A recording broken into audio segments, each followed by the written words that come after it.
Você conhece a história de Davi e Golias, certo? O pequeno pastor derrotando o gigante filisteu com apenas uma pedra. Uma história de coragem que mudou a história. Mas, e se Davi tivesse fugido? E se ele tivesse escolhido a segurança ao invés da bravura? E se aquela decisão de um jovem adolescente nunca tivesse acontecido? Neste vídeo, vamos explorar como toda a história da humanidade seria completamente diferente. Estamos falando do fim de impérios, do desaparecimento de religiões inteiras, de uma realidade alternativa onde bilhões de pessoas nunca existiriam. Fique até o final porque o que aconteceria depois pode literalmente te mudar a forma como você vê o mundo. Antes de começarmos essa jornada fascinante pela história alternativa, eu preciso de um favor. Se você gosta de conteúdo que questiona a história, que explora possibilidades incríveis e que te faz pensar diferente, clica naquele botão vermelho de se inscrever agora e ativa o sininho para não perder nenhum vídeo como este. Prometo que vale muito a pena. Vamos lá! Para entender o que teria acontecido se Davi não enfrentasse Golias, precisamos voltar quase 3.000 anos atrás. Estamos em 1000 a.C., aproximadamente. Israel enfrentava os filisteus em uma guerra que não era apenas política. Era uma guerra pela própria existência. Uma nação jovem, frágil, enfrentando uma ameaça existencial. E então entra Golias. Pense em Golias não como apenas um guerreiro, era um símbolo vivo do terror. Um gigante de quase 3 metros de altura, com uma armadura de bronze pesando cerca de 50 quilos, capacete de cobre e armas tão pesadas que poucos homens conseguiam nem sequer carregar. Imagine um tanque de guerra vivo, caminhando em sua direção. Durante dias, Golias desafiava Israel. "Enviem alguém para lutar comigo", ele gritava. E ninguém ia, nem uma alma.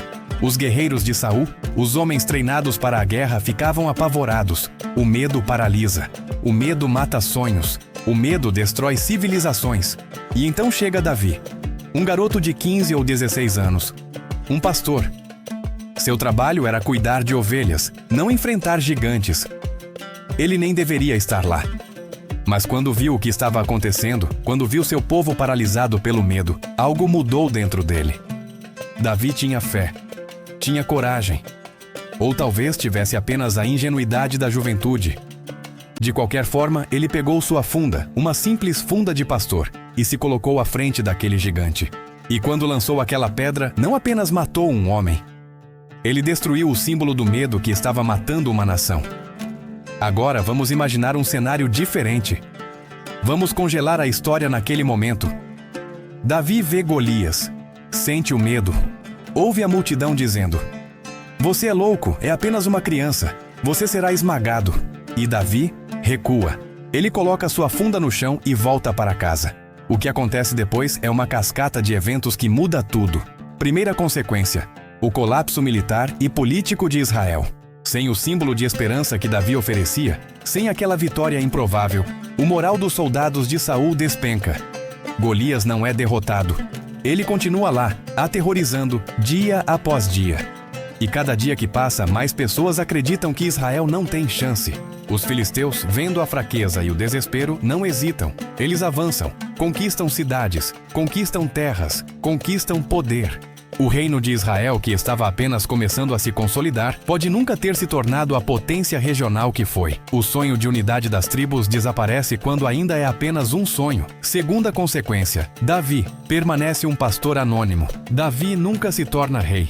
Nunca une as tribos de Israel sob uma bandeira. Nunca estabelece Jerusalém como capital. A linhagem davídica, que será central para toda a história ocidental posterior, desaparece da história política. É como apagar um dos capítulos mais importantes do livro da humanidade. Terceira consequência: o colapso da religião monoteísta. Isso é onde as coisas ficam realmente incríveis. Sem o reino de Israel forte, sem Davi como figura central, sem aquela vitória que prova que Deus está do lado deles, a história do judaísmo toma um rumo completamente diferente. O judaísmo pode ser absorvido pelas culturas pagãs ao redor. Pode ser esquecido. E se o judaísmo muda ou desaparece, tudo que vem depois muda também. O cristianismo, que nasce séculos depois, inteiramente baseado em conceitos que vêm de Israel, pode nunca emergir como a conhecemos. Bilhões de pessoas que nasceram porque do cristianismo espalhado pelo mundo simplesmente nunca existem. É difícil até de imaginar. As consequências não param por aí. Vamos ao efeito cascata completo. Na política e geografia antiga, o Médio Oriente de 1000 a.C. teria um mapa completamente diferente. Sem um reino israelita forte e unificado, outras potências preenchem o vácuo. Os filisteus dominam ainda mais. O Egito tem influência diferente. A Assíria mais tarde toma um caminho diferente. Toda a política regional é reescrita. Na cultura e tecnologia, as histórias que conhecemos como os Salmos, muitos atribuídos a Davi, nunca são escritos. A poesia, a música, a filosofia ocidental perdem uma parte fundamental de sua herança. Os Salmos influenciaram não só a religião, mas toda a literatura ocidental. Eles foram traduzidos, copiados, memorados por bilhões de pessoas ao longo dos séculos. Sem eles, a cultura é profundamente diferente. Na filosofia e ética, o conceito de coragem contra a adversidade, tão central na tradição judaico-cristã ocidental, nunca se torna o meme cultural que é. Talvez surja de outras histórias, outros heróis, outras culturas, mas nossa compreensão de heroísmo, de fé, de como enfrentar o impossível seria profundamente alterada. Você provavelmente não pensaria sobre coragem da mesma forma que pensa hoje. Na ciência e pensamento, a Idade Média, o Renascimento, a Reforma Protestante, o Iluminismo, todos foram profundamente influenciados pela tradição cristã e judaica. Se essa tradição é fraca ou desaparece, a história inteira do pensamento científico e filosófico ocidental toma outro rumo. Talvez não temos nem a revolução científica como a conhecemos. Mas espera, isso nos leva a uma pergunta ainda mais profunda. Por que Davi realmente enfrentou Golias? Historiadores e teólogos têm debatido isso por quase 3.000 anos. Alguns dizem que foi fé pura e genuína. Um jovem que simplesmente acreditava que Deus o protegeria. Outros sugerem que era um ato profundamente político. Saul precisava de um herói para manter o moral das tropas. Estava desesperado. Talvez Davi fosse apenas a ferramenta que ele precisava.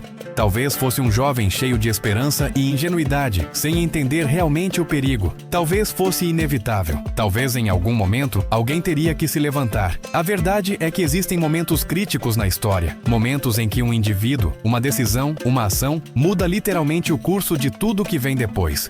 A maioria de nós nunca vive um desses momentos. A maioria de nós nunca sabe que está vivendo um. Mas alguns fazem. E quando ninguém faz, quando as pessoas recuam, as consequências são imensuráveis. Você já parou para pensar em quantos e se históricos existem? Quantas vezes a história poderia ter sido completamente diferente com apenas uma decisão diferente? É assustador e fascinante ao mesmo tempo. E aí, esse e se histórico te fez pensar. Qual é a sua opinião? Você teria enfrentado Golias no lugar de Davi? Teria tido coragem? Ou teria recuado como a maioria? Deixa nos comentários. Eu leio todos eles, juro. Obrigado por assistir até aqui. A história não é apenas o que aconteceu, é também sobre imaginar o que poderia ter acontecido. Se esse vídeo te fez pensar diferente, compartilha com um amigo e deixa um like. Nos vemos no próximo E Se. Até lá!